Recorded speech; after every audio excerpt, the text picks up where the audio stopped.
In a world ruled by tyrant kings and nations lost in the worship of idols, one man emerged whose unwavering faith defied empires and whose miracles changed the course of history.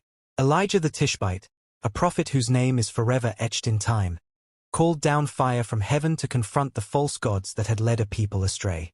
His life is a testament to courage, unshakable faith, and the mighty power of God. Elijah's miraculous ascent in a fiery chariot is one of the Bible's most awe-inspiring moments, earning him a place among the 3 men who never experienced death. Before we begin the story, make sure to subscribe to my YouTube channel, hit the like button to help us spread these powerful biblical truths, and click the bell icon for notifications, so you never miss an update. Share this video with those who would benefit from the lessons of Elijah's extraordinary life. Elijah was not an ordinary man. He was a prophet, which means he spoke messages from God to the people. In Elijah's time, the land of Israel was very different from how God wanted it to be. The people had forgotten about God, who had given them everything they needed: food, water, and even the land they lived in. Instead of praying to God, many of them started worshipping a false god called Baal. This made God very sad and angry because he loved the people of Israel and wanted them to follow him, the one true God. The king of Israel at that time was named Ahab. King Ahab was not a good king. He married a woman named Jezebel, who worshipped Baal, and together, they made things worse. They built temples and altars for Baal and encouraged the people to pray to this false god. Jezebel was especially cruel. She hated the prophets of God and wanted to get rid of them. But Elijah was not afraid. He knew God had chosen him to deliver an important message to the king and the people. One day, God told Elijah to go to King Ahab and deliver a warning. Elijah listened carefully to what God said. Then, with a brave heart, he went to the palace where King Ahab and Queen Jezebel lived. The palace was huge and filled with gold and decorations, but Elijah didn't care about any of that. He had a message from God, and nothing was going to stop him from saying it.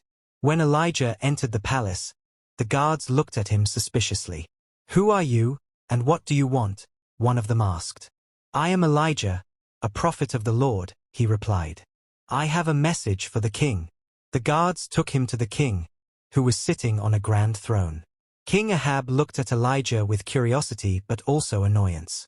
"Who are you, and why have you come here?" he asked. Elijah stood tall and spoke with a loud, clear voice. "I am Elijah, a prophet of the Lord, the God of Israel. I have come to tell you what God says. As surely as the Lord lives, the God of Israel whom I serve, there will be no rain or dew in the land until I say so."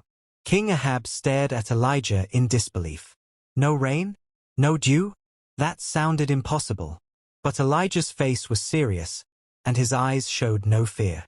"This will happen because you and your people have turned away from the Lord and worship Baal.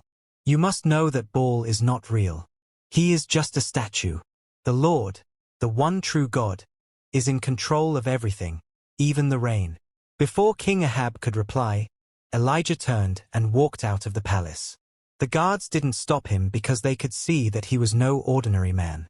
Elijah left the city and went to a quiet place to pray and wait for God's next instructions.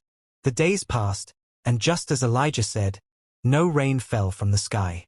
The ground became dry, and the rivers and streams started to shrink. The plants withered, and the farmers had no crops to harvest. The animals grew thin because there was not enough food or water for them. People began to worry because they didn't have enough to eat or drink. King Ahab and Queen Jezebel were furious. They blamed Elijah for the drought and wanted to find him, but Elijah had disappeared. He was hiding, just as God had told him to do. God spoke to Elijah and said, "Go and hide near the brook of Cherith, east of the Jordan River. You can drink from the brook, and I will send ravens to bring you food." Elijah trusted God and went to the brook. It was a peaceful place, far from the noise of the cities. The water in the brook was cool and refreshing, and Elijah drank from it every day. But what about food?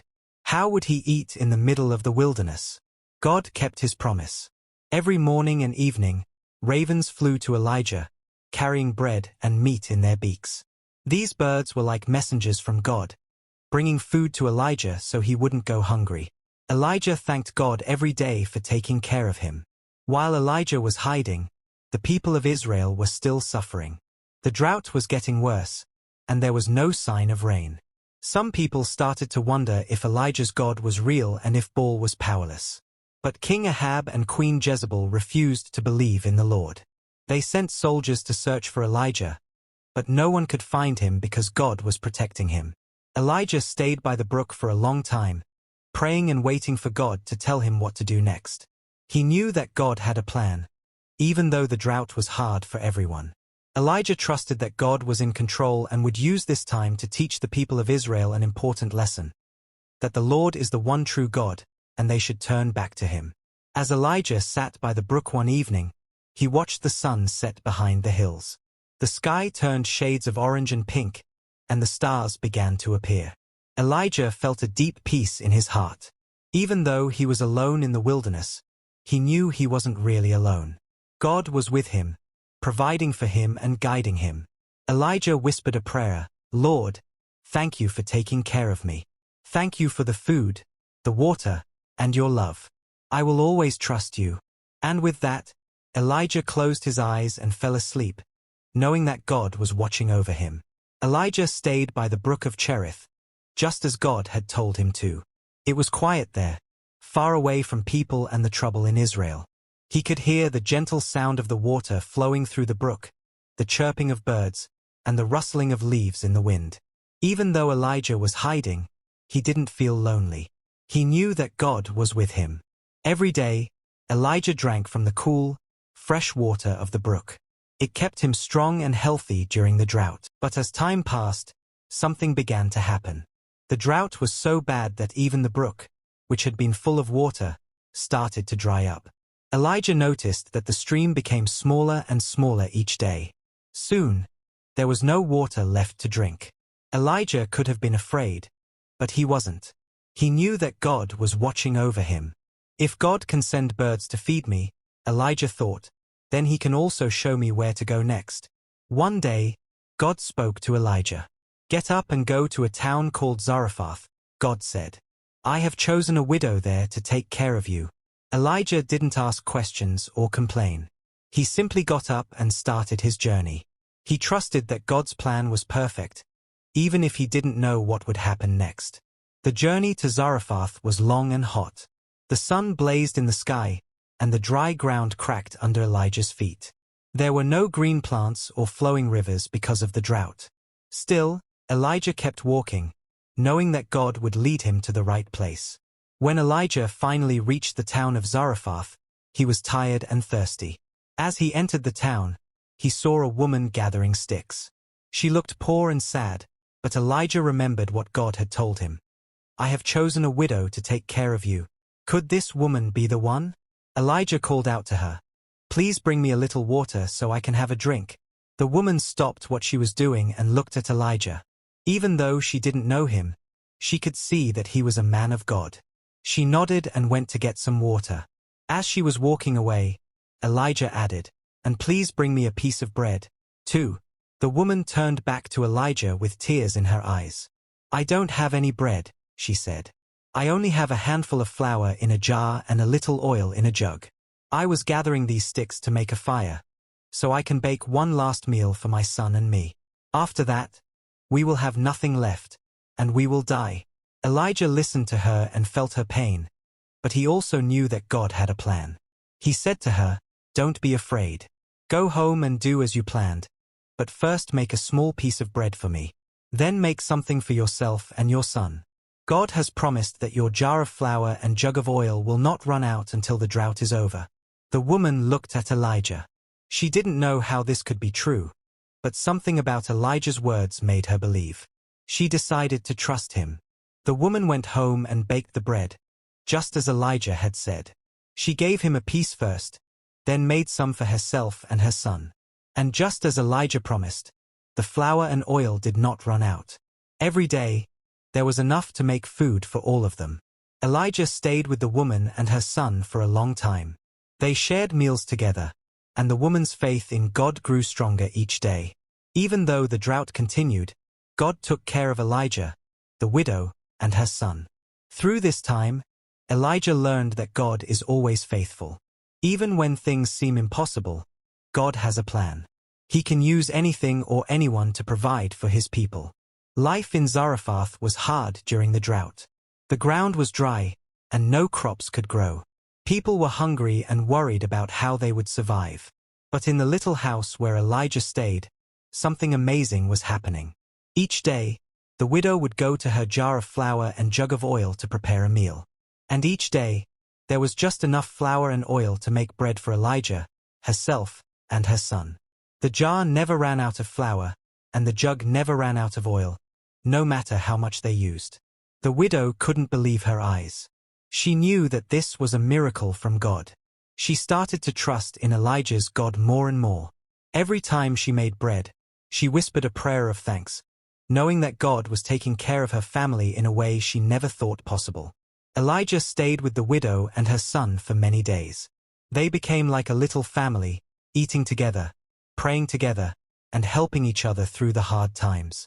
The widow and her son began to feel hope again, even in the middle of the drought. But one day, something terrible happened. The widow's son became very sick. He got weaker and weaker, and no one could help him. Finally, the boy stopped breathing. The widow was heartbroken. She held her son in her arms and cried out in despair.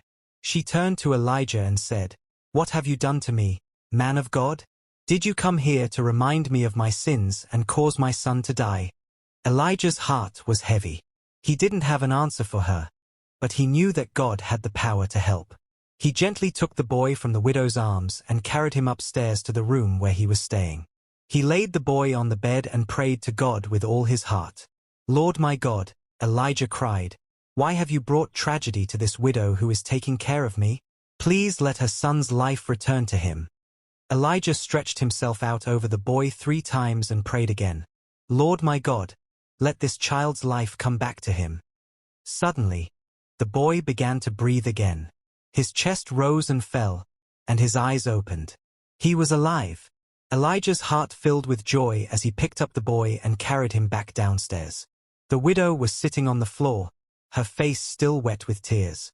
When Elijah brought her son to her, alive and well, she gasped in shock and then burst into tears of joy. She hugged her son tightly, unable to believe what had just happened. She turned to Elijah and said, "Now I know that you are a man of God and that the word of the Lord from your mouth is the truth." From that day on, the widow's faith in God grew even stronger. She knew that Elijah's God was not like the false gods that other people worshipped. He was the one true God, the God who could provide food during a drought and bring a child back to life. Elijah stayed with the widow and her son for a little while longer, but he knew that God had more work for him to do. The drought was still affecting the land, and the people of Israel needed to turn back to God. As Elijah prepared to leave Zarephath, he looked back at the widow and her son. They were smiling, their faces full of hope and faith. Elijah thanked God for using him to help this small family and for showing his power in such a wonderful way. Elijah knew that God's plan was bigger than anything he could imagine.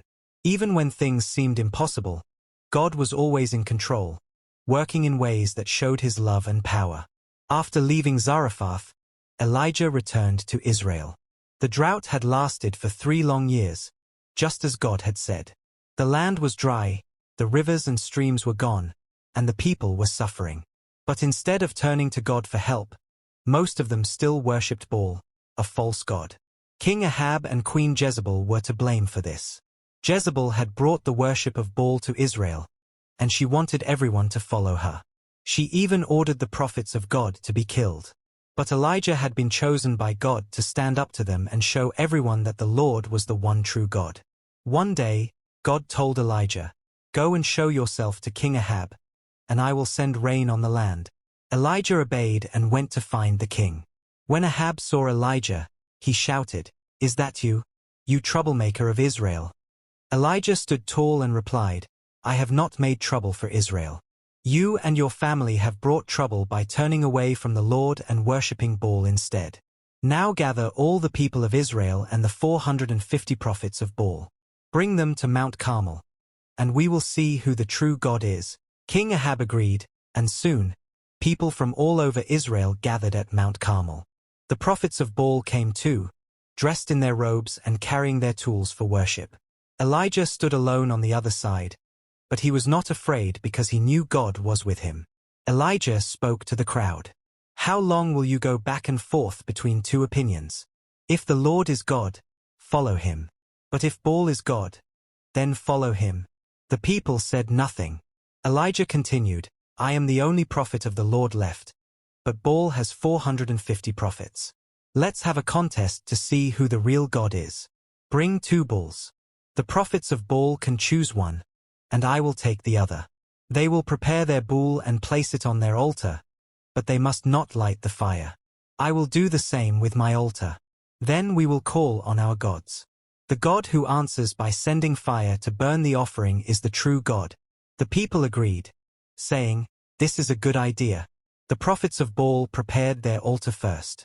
They placed the bull on it and began calling out to Baal. Baal, answer us, they shouted. They danced around the altar, sang songs, and prayed loudly. But nothing happened. There was no fire, no sound, and no answer. At noon, Elijah began to tease them. Shout louder, he said. Maybe your God is busy. Maybe he is asleep and needs to be woken up. The prophets of Baal shouted even louder. They danced and even hurt themselves, thinking it would make Baal answer. But still, nothing happened. Finally, it was Elijah's turn. He called the people to come closer. First, he repaired the altar of the Lord, which had been broken down. He took 12 stones, one for each tribe of Israel, and built the altar. Then, he dug a trench around it. Elijah placed the bull on the altar and told the people to pour water over it. They poured water once, then twice, and then a third time, until the altar, the bull, and even the trench were soaked. It seemed impossible for fire to burn the offering now, but Elijah knew what God could do.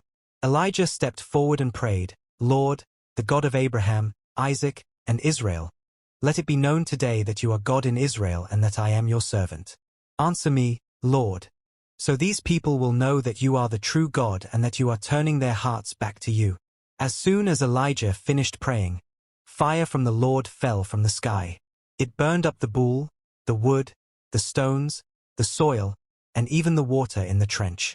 The people were amazed and terrified. They fell on their faces and cried out, The Lord, He is God. The Lord, He is God. Elijah said, Seize the prophets of Baal. Do not let any of them escape. The people captured the prophets, and Elijah made sure they were punished for leading Israel away from God. Then Elijah said to King Ahab, Go eat and drink, for there is the sound of heavy rain. Elijah climbed to the top of Mount Carmel, knelt down, and prayed. He sent his servant to look toward the sea. The servant came back and said, There is nothing there. Elijah sent him 7 times, and on the 7th time, the servant said, I see a cloud as small as a man's hand rising from the sea. Elijah said, Go tell Ahab to get his chariot ready because the rain is coming. Soon, the sky grew dark with clouds, the wind began to blow, and a heavy rain fell.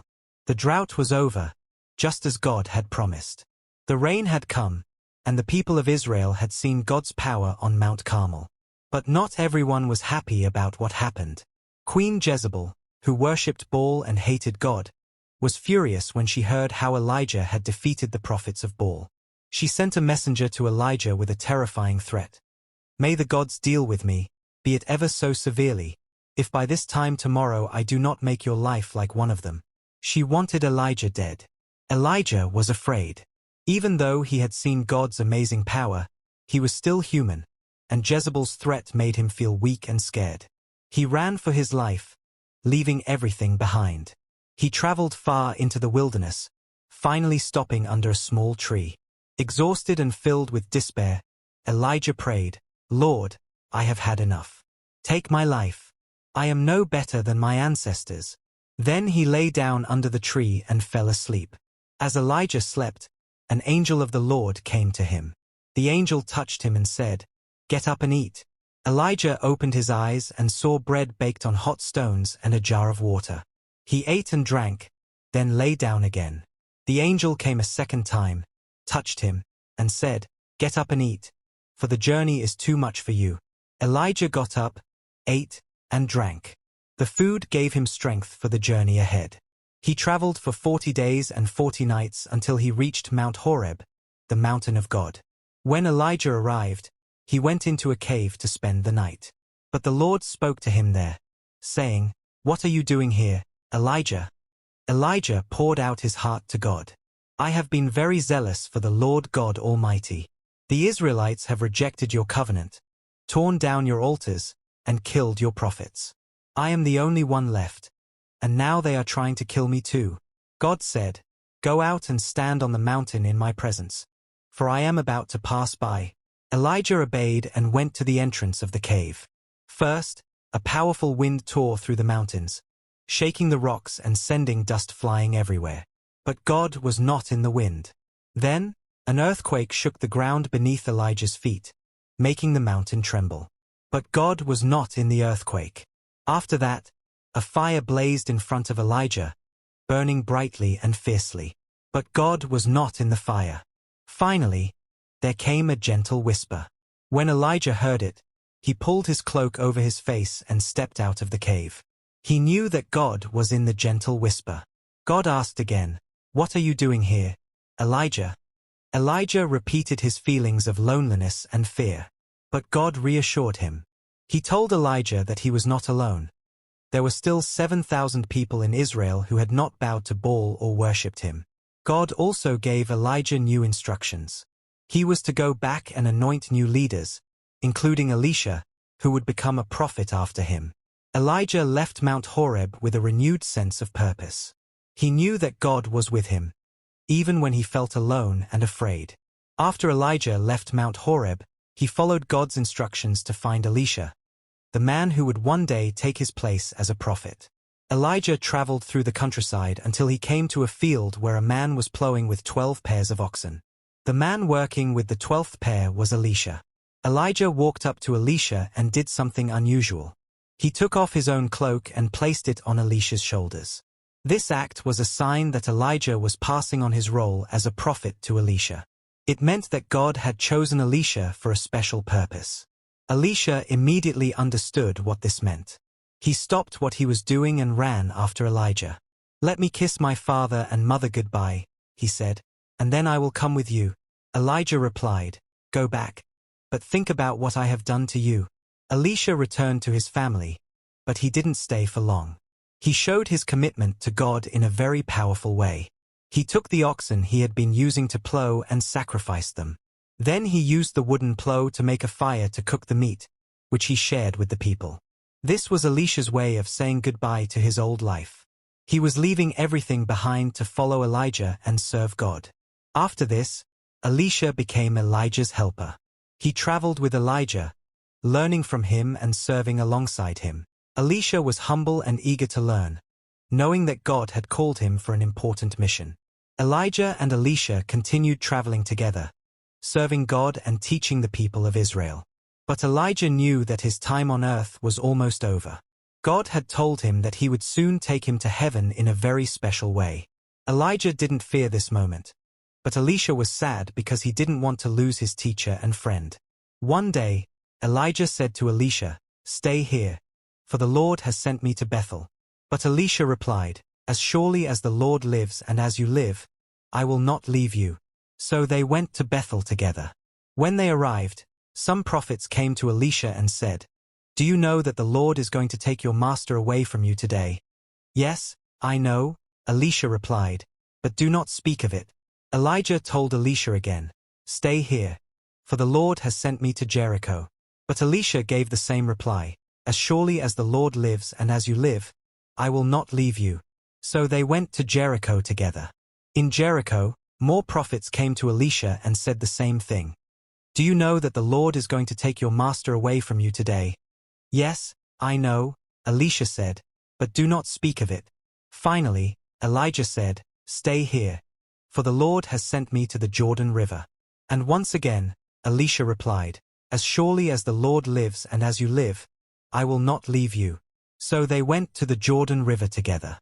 When they arrived, Elijah took his cloak, rolled it up, and struck the water with it.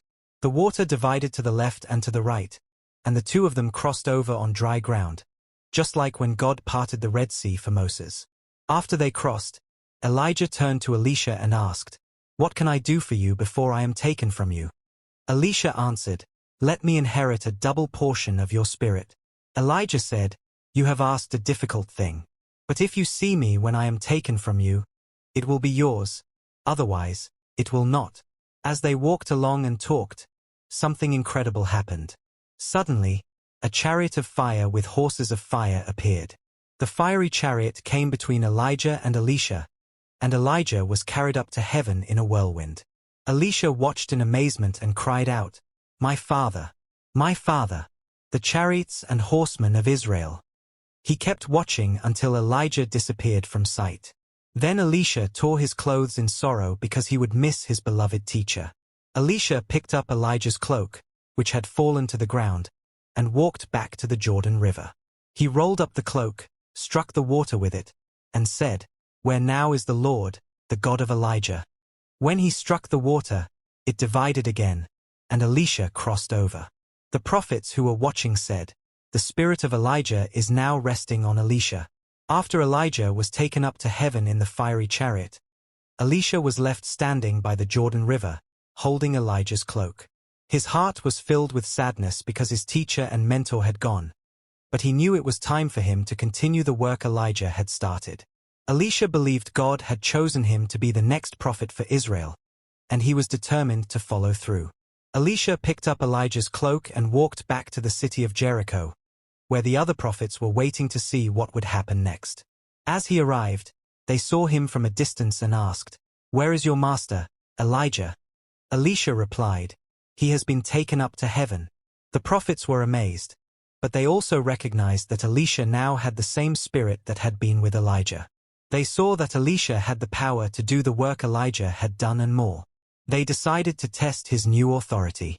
They said to Elisha, "Look, there are 50 strong men here with us.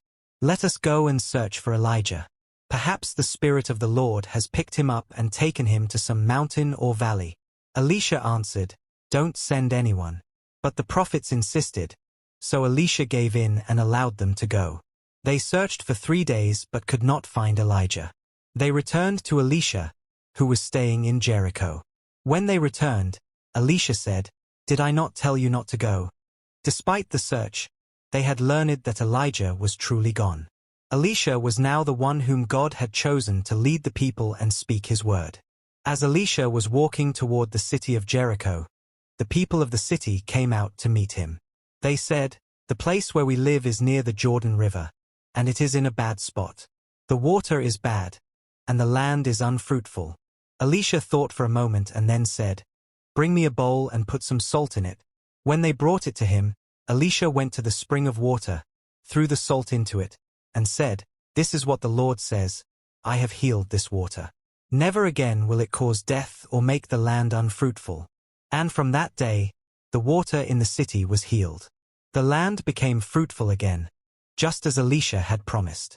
As Elisha traveled from Jericho, he met some young boys who came out from the city. They mocked him, saying, "Get out of here, Baldy! Get out of here, Baldy!" Elisha turned around and saw them. He called down a curse on them in the name of the Lord. 2 bears came out of the forest and mauled 42 of the boys. This was a serious reminder to the people that God's prophet should be respected, and that mocking the prophet of God could have dangerous consequences. After this, Elisha continued his journey, knowing that he was now God's messenger, chosen to lead the people of Israel. He worked many miracles and brought God's messages of hope, healing, and justice to the people. Elijah's life teaches us to trust God, even when things are difficult. From his very beginning, Elijah's story was one of courage, faith, and the undeniable presence of God's power. Elijah was not only a prophet who spoke to the people of Israel, but he was a man who lived out the reality of God's strength and provision, even in the most challenging moments of his life. Throughout his journey, Elijah faced many trials. He stood up to wicked King Ahab and the false prophets of Baal, spent time alone in the wilderness, and even experienced moments of fear and doubt. But no matter the situation, Elijah always knew that God was with him. When Elijah was feeling overwhelmed, God gave him strength. When he needed guidance, God provided clear instructions. This shows us that even when life seems tough or confusing, God is always with us, guiding us through the storm. The life of Elijah also teaches us the importance of bold faith. Elijah trusted God completely, even when the odds seemed impossible. When he called down fire from heaven to prove that God was the one true God, it wasn't just about performing a miracle. It was about Elijah's deep trust in God's power to overcome any obstacle. His faithfulness to God's calling reminds us to be bold in our own faith. When God asks us to take steps that seem too big or too scary, we can take courage, knowing that He is the one who empowers us. Even in Elijah's final moments, when God took him up to heaven in a chariot of fire, his legacy was sealed. Elijah's life showed everyone that God's work does not end with one person. It carries on through others, and it continues through each one of us today. Elijah's example inspires us to live our lives in faith and service to God, knowing that He will always be with us and that He can use us to do great things for His glory. Elijah's legacy reminds us that we are never alone. God is always with us, no matter where we are or what we face. Like Elijah, we can trust that God's power will guide us through the challenges of life, and His love will never leave us. The story of Elijah is not just about the past. It is about the truth of God's presence and power that is still alive today. As we reflect on the lessons from Elijah's life, let's remember that God has called each one of us to live boldly and faithfully. Just as God was with Elijah through every trial and triumph, He is with us too. Let's trust Him, follow His calling, and be the light that others need to see. Thank you for watching this amazing video. If you enjoyed this story and want to hear more, make sure to subscribe to my YouTube channel for more inspiring content. Don't forget to click the bell icon to get notifications when I upload new videos.